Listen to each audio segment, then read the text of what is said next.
And Pete, we discussed your business before and now AI, but I know that you are involved in multiple ventures or multiple roles. So to give us a perspective and to let the audience know, what are some other projects or businesses that you are involved in? Yeah, so for those that aren't aware, so I have a holdings company, which is basically just a fancy rich person term for you own a bunch of companies and you can't make up your fucking mind. That's what it translates to. But jokes aside, I've been building out what I refer to as a hub and spoke model of companies for a long time, which is essentially, when you think about, I'm here in America, so I know we have an audience all over the world, but why did Amazon buy Whole Foods, right? They bought them because they needed physical distribution hubs, right, for their e-commerce business. They bought them for a number of other reasons. Why does the company that does a lot of shipping buy a shipping company? Because they can sort of control the whole ecosystem, right? If you control the ecosystem, you control the customer journey, you control the customer across the board, right? So it's the more you can lever it, the better. That being said, I started as a brand experience firm. Digital Surgeon still exists to this day. We do work with amazing, credible companies. In doing branding and storytelling, I realized we needed development capabilities. So we built on a technology company. And then I realized we need consulting capabilities. So then we built on a consulting capability. One of the things I learned about myself in 20 years of being an entrepreneur is that it's better to be, in my mind, I'm a jack of all trades, master of none. So what I like to do is find the experts in each related thing. So to answer your question, one of my newest companies, it's about a year old now. I've been at this company for, in some way, shape, or form as an investor or a collaborator for a few years. But I basically am building a company called GPC. GPC is an AI consulting company. It has two sides to it. So we have the number one AI education newsletter on the internet. So my partner, Ruben Asid, has Hot AI on Substack. So that's our AI education. We put out a ton of free material to people all over the world. We're reaching, I think, about 1 million people each week right now with a combined list of over 800,000.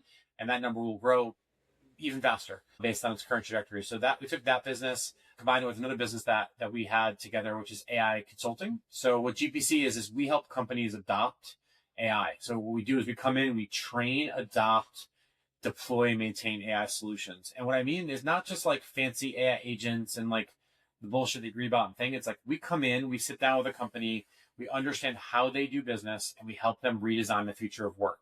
And we do that through a mix of people and process and platforms. And that company is growing like crazy right now. We're hiring tons of people. We're signing the biggest companies in the world and helping them reimagine work, because AI is not another technology. AI is a fundamental shift in how we behave as human beings. The way that the future of labor used to be human capital, now the future of labor is leverage, and leverage is about human capital, token capital, and the combined interchange of value exchange. And that's why we're seeing, for few person $1 billion valuations in companies now, because what's possible if you have the right leverage, you don't require, thousands of people like you did 100 years ago, right? Now, let's be clear. Anybody who tells you you're going to have AI only companies, they're wrong, right? We need people because humans have taste, discernment, and judgment. And these machines still require a lot of that. We're a ways away off from the super AI that you hear about in Black Mirror that can do everything and be the CEO of its own company. I don't think we're there yet. I hope I'm dead by then, but I hope that. Maybe you'll live forever by then. One never knows. I don't know. I saw something that the guy, what was his name? The Brian Johnson guy apparently is. Oh, he's got he's sick, right? I saw it, I think today. Yeah, he's sick right now, which is kind of a bummer to hear that, because I think a lot of us looked out and were like, oh, he's figured out a way to figure it all out. I really enjoyed that Netflix documentary. Certainly an interesting way to live your life, but hope he gets well soon. So I think so too. And it's probably obvious question, but you said that business is growing because of the AI.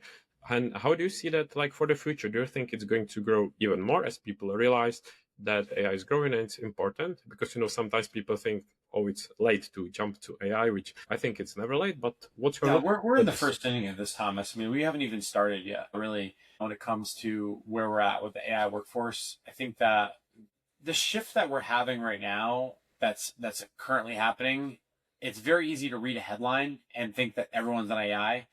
I walked into a 3,000 person or few thousand person company the other day for one of our clients, and I go and I wrote about this in my newsletter. If you haven't followed it, check it out. I have a free newsletter on Substack, so we'll definitely drop a link for folks. But basically, I write every Tuesday, and essentially, I go to a company and I'm thinking I'm going to go talk about context engineering and all this other fancy stuff. And literally a person raises their hand and is like, asks the most basic question. And I was floored because in my mind, I'm like, this is the most innovative company. They have all these AI products. They're doing all these things. And there's so many people who don't understand it. So I think that the reality is the promise of AI and what AI actually delivers, the gap in the space in between right now, it's not technology, it's adoption. It's an understanding fundamentally of how work and how value gets created. And I think that that's what we have to really focus on first is like, what is the nature of work and how is work changing? Because the answer is not replace a human with a robot. The answer is not replace a workflow with an automation.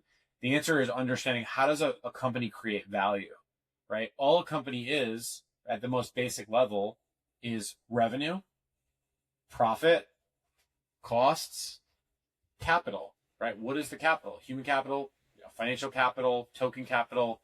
You need customers buying something. It's a product, it's a service, it's an experience. There's an exchange of value, right?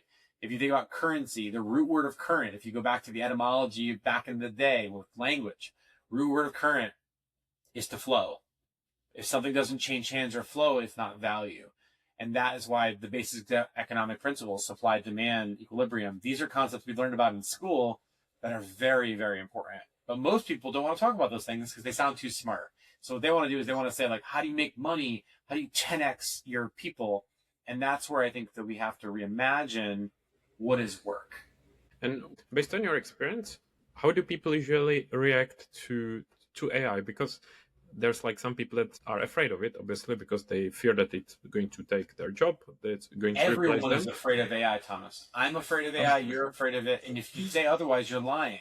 We're all afraid of it because right now you either feel threatened by it, you feel thrilled by it, or there's a thing that's yeah, exactly. It's likely both. We are all afraid of AI, myself included, right? It's these things are able to do so many more things way better, way faster, way cheaper than we can do as humans. So what we have to understand is, the painter hated the photographer hated the photoshopper hates the AI generated image, right? We're in this thing now where your generation, you look a bit younger than me, your generation hates overproduced content that I look at, the 8K, perfect stuff, perfect makeup. You want real, you want authentic, right? And then Gen Alpha doesn't want to see AI slop. They don't want to see AI generated content. They want to see pimples and mistakes and, things falling down all over the place, right? So I think what's happening is that people are revolting against AI in a lot of cases. So I think that, like anything, everything in life is about moderation. It's about finding and tuning the dials on what's right for you, what's right for your customer, what's right for your business, what's right for your market. And I don't believe that they are identical anywhere. Mm-hmm. I like it. That's interesting. And also, you don't obviously know how it's going to progress, how it's going to evolve. We discuss something, who knows, in a few months or years, it may be completely different. So it was interesting take for sure.